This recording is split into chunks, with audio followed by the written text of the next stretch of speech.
free iHeart app and start searching now. Give stuff away, Give stuff away. Wow. All right, you want an evening with Alan Ruck, storied actor, pride of Parma Senior High School. He's doing Friday, May 3rd at the Agora. It's going to be an evening of conversation and Q&A. They're going to screen Ferris Bueller's Day Off. Of course, he was famously in that, but he's great in everything. He was in Spin City back in the day. If you were a Succession fan, he was in that. He was in a great sci-fi movie some years ago with John Goodman called Captive State. Maybe ask him about that. So now you're saying, I'll go. I'll be caller 10, and these are yours. 2 tickets for an evening with Alan Ruck. Friday the 3rd at the world-famous Agora. 216-578-1007 or 800-348-1007. The Alan Cox Show. Sure, you could listen to another show, but then how would you find the puppies we've buried in boxes around the city? 100.7 WMMS. And your Cavs playoff action. The Cavs game is first. They're playing the Orlando Magic. Here at home, that's a 1 o'clock tip-off. So your pregame starts noon, and then the Guardians game will get going around 5:35. And in between, the cream in those delicious sports cookies is the 90s weekend here on The Buzzard. Last one we did was fantastic. A lot of great stuff that we don't play that often from that era. Really all over the board, but all from that decade. So Cavs, Guardians, even metal. Maybe you're in the market for some heavy metal. Saturday night is when we do our metal show called 2 Hours to Midnight. And I'm your host, along with Corey Roddick and Pat Butler. It is our 420 episode this Saturday night. So tune in for that. I was looking at what the cheapest playoff ticket is for Saturday. And I can never really tell how to read those things because they go, ooh, you can still get tickets for $75. I'm like, that can't be right. Or they're way Where's up in this those information coming from? Yeah. The Orlando Magic haven't really done much in the postseason for about a decade. Not really gotten into the postseason. They've had a real long rebuild. Yeah. They were in the playoffs a couple of seasons ago, but they haven't really done much for a while. So the Cavs and the Orlando Magic on Saturday afternoon. Playoff prices start at $74 was what I saw. And then they will play the Magic at the Kia Center in Orlando. We were in Orlando. I didn't even we didn't even get anywhere near the Kia Center. I thought that I would see it. Is it a spread out city? Kind of. I mean, it's all kind of manufactured and, but because it's obviously it's landlocked. But no, we went to a couple of spots. And I was like, I wonder if I'll see where they play. And then the whole Jontay Porter thing. This is a guy who, if you know who Adam Silver is the commissioner of the NBA. And he's been in there for about a decade. If you've never seen him, he gives off hedge fund Nosferatu vibes. He's a very big, tall guy who looks like a thumb. And he's no dummy. Got a law degree from the University of Chicago. Went to Duke. And he's been the commissioner, over the course of maybe 70 years. There's only been 5 commissioners in the NBA. And Adam Silver is the 5th. And it was kind of a trial by fire for this guy because he had only been in a couple of months when the Donald Sterling thing broke. The old basketball commissioner was a guy named David Stern. And the owners have to approve the new commissioner. And but the outgoing guy can, kind of point them in a direction, and he liked Adam Silver, and so they unanimously voted Adam Silver in as the commissioner of the NBA. And there was literally a couple of months later when the Donald Sterling thing happened, when there was a video of Donald Sterling, who was the guy that owned the Clippers, talking to his girlfriend, telling her not to bring blacks to the basketball games, which is forget the inherent racism in that. Asking your girlfriend, who was like Filipino or something, I mean, asking your girlfriend to not bring her black friends to a sport which is played by primarily people of color is bananas to me. But again, he's a big, rich, old white guy and whatever. But that thing really blew up. But it was really Adam Silver. We all remember Donald Sterling. Not a racist, not a racist. Not a racist, not a racist, not a racist. Never mind. Not a racist, not a racist, not a racist. They love me. Not a racist. I don't know why the girl had me say those things. Right, so they made him sell the Clippers. To who? Steve Ballmer? Is that the guy that ended up buying the Clippers? Developers. Developers. Steve Ballmer.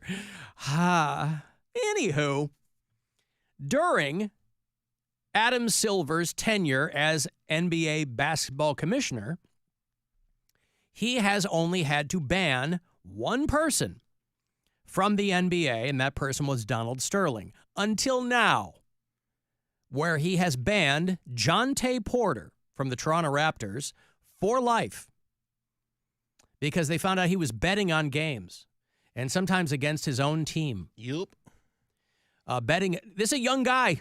Yeah. Right? And he's not a superstar. No. I mean, he's 24. He's from Missouri, playing for the Raptors, and they banned him for life, nullified the remainder of his contract, and he can't do anything. I think he was with, like, the Pistons G League or something for a while, and he just got signed to Toronto, like, around Christmas. But I guess the guy didn't think he was making enough money, so they found out he was betting, or he was giving information to guys who were placing bets. I was going to say, how did he get caught? The Raptors played the Kings end of March, and they determined that he had given a guy information about his health status. And during that particular game, Porter took himself out after just a few minutes, said he wasn't feeling well.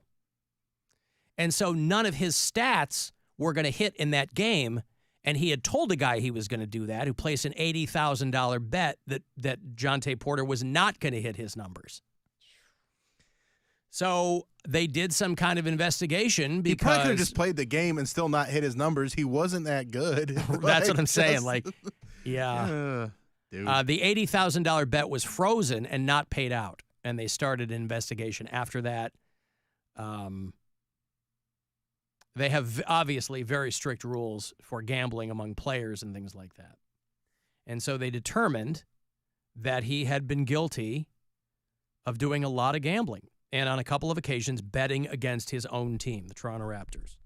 And that is considered the cardinal sin in professional sports. His brother is Michael Porter Jr., who's a forward for the Denver Nuggets. And they determined that he had placed 13 bets on NBA games using someone else's account. See, that was my question, was how did they catch him? If he's like, I don't think he would be stupid enough to go to Vegas or, download an app on his phone. They said those wagers didn't involve any game in which he was playing, but 3 of them were parlays.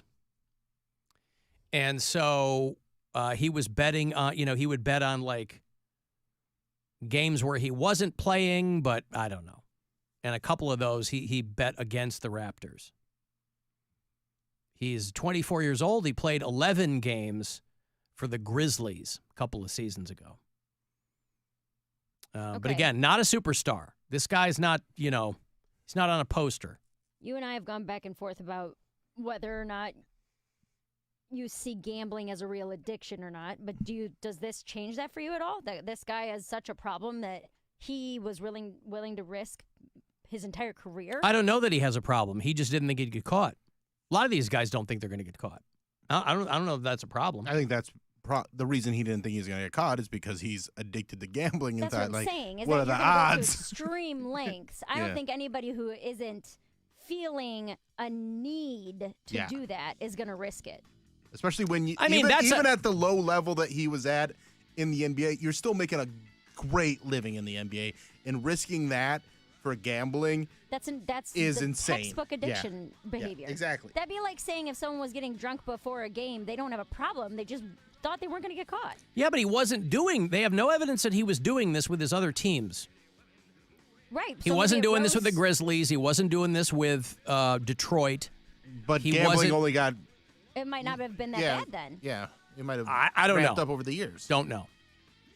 I didn't see anything that where he said, "Oh, I've got a problem." You know, like, "Oh, I'm addicted to sex. That's why I was in a hooker's car."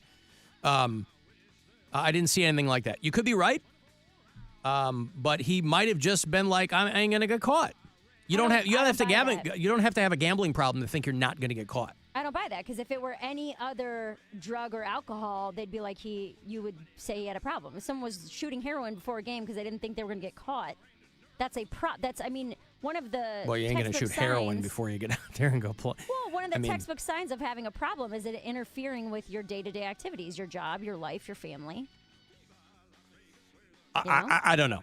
You could be right. I'm only asking you because you tend to write off gambling as I'm not writing. an Good pun. addiction. No, I'm not. I'm not saying that. I'm saying that